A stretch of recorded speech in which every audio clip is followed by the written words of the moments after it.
Right, let's dive straight into this explainer of the Dhammacakkappavattana Sutta. Today, we're taking the Buddha's ancient numerical discourse and translating it into a deeply practical, highly structured framework for understanding human suffering.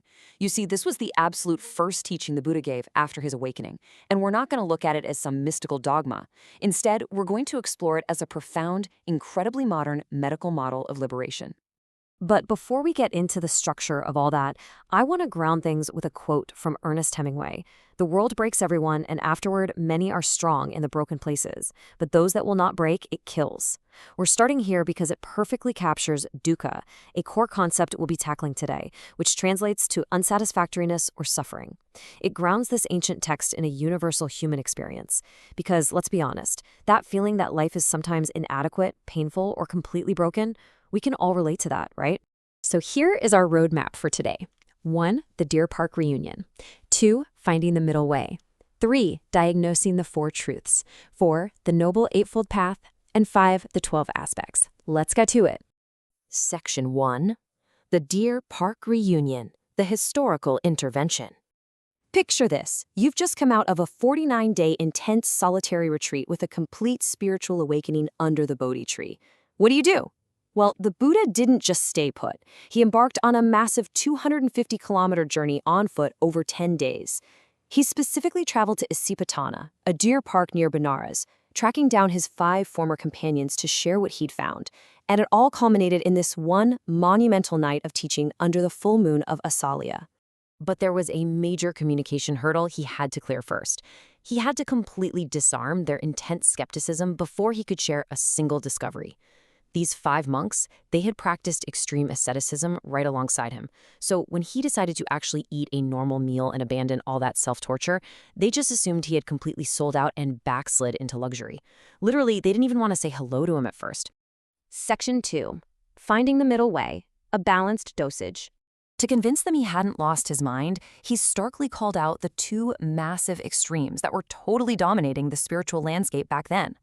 On one end, you had sensual indulgence, basically chasing every fleeting pleasure, which he bluntly called low, vulgar, and unprofitable. On the totally opposite end was self-mortification, starving and torturing your own body. He knew that one firsthand and declared it just as painful, ignoble, and pointless. In his view, both were just giant traps, keeping us locked into suffering. So the absolute game changer here is the middleness of his new approach. He bypassed the old mainstream traditions by charting a balanced path of clarity and peace. And look, this middle way, it doesn't mean just settling for a mediocre compromise. It means actively avoiding the gravitational pull of those 2 toxic extremes, ensuring a healthy body can actually support a calm, clear mind that is capable of profound insight. Moving to Section 3. Diagnosing the four truths. The medical treatment model. This brings us to the very core of the sutta, and this is where it gets incredibly cool. Early Buddhism is presented here not as some rigid, mystical dogma, but as a deeply practical, clinical medical regime. This perfectly frames the Four Noble Truths without any intimidating jargon. It's literally just disease, diagnosis, cure, and treatment. The Buddha is essentially acting as a physician. Step 1, acknowledge the disease of suffering. Step 2, diagnose the underlying pathogen. Step 3, establish that a cure is entirely possible. And Step 4, write out the prescription. Let's look a bit closer at the disease itself. The text breaks suffering, or dukkha, down into 3 distinct flavors. First, you have affective suffering, which is your literal physical pain, getting sick, growing old. Then there's temporal suffering, which is the emotional heartbreak of losing things we love simply because everything changes. And finally, you hit existential suffering. That's the subtle, fundamental anxiety buzzing in the background that our conditioned, everyday existence is just never permanently satisfying. So our medical diagnosis needs to identify the underlying pathogen driving this disease. And that pathogen? It's craving. This craving pushes us to endlessly chase temporary highs through sense pleasures. Or it swings the other way into a craving for existence, this desperate urge to live forever. Or, conversely, a craving for non-existence, where we desperately try to escape or annihilate our reality. This craving is exactly what keeps the whole cycle of suffering spinning. Section 4. The Noble Eightfold Path. Filling the prescription. Okay, so the disease is diagnosed and the cure, nirvana, the total fading away of that craving, is established. Now we turn to the prescribed treatment. The Noble Eightfold Path acts as our actual prescription. And importantly, it's not a list of commandments. It's a perfectly distributed set of skills broken down into 3 core disciplines of training: wisdom, moral virtue, and concentration. You literally need all 3 working together to properly fill the prescription and heal the mind. Think of these steps as a practical action plan.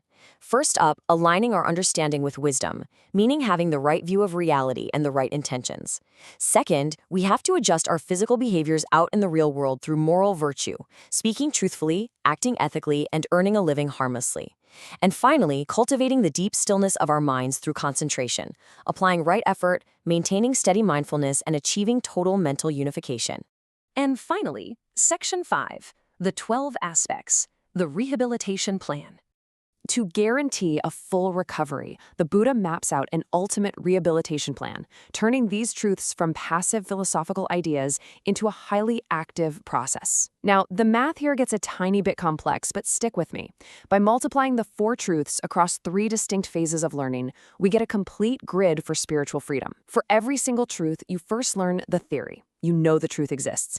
Then you move to phase 2, practice, the actual task you have to do, like truly understanding suffering or abandoning a craving. And finally, phase 3, realization. The task is fully accomplished. So 4 truths times 3 phases equals 12 aspects. It was only when all 12 of these specific aspects of liberating wisdom were completely purified and fully realized through direct, lived experience that the Buddha declared his awakening was supreme and unshakable. It wasn't just a fun intellectual realization, it was a completely fulfilled, successfully executed action plan. So as we wrap up this explainer, I want to leave you with something to reflect on in your own daily life. Where are you currently exhausting yourself by swinging wildly between extremes? And consider this: how might identifying your own daily cravings, your personal pathogens, be the very first step in your own healing intervention, using this ancient yet incredibly modern medical model? Thanks for joining me on this one.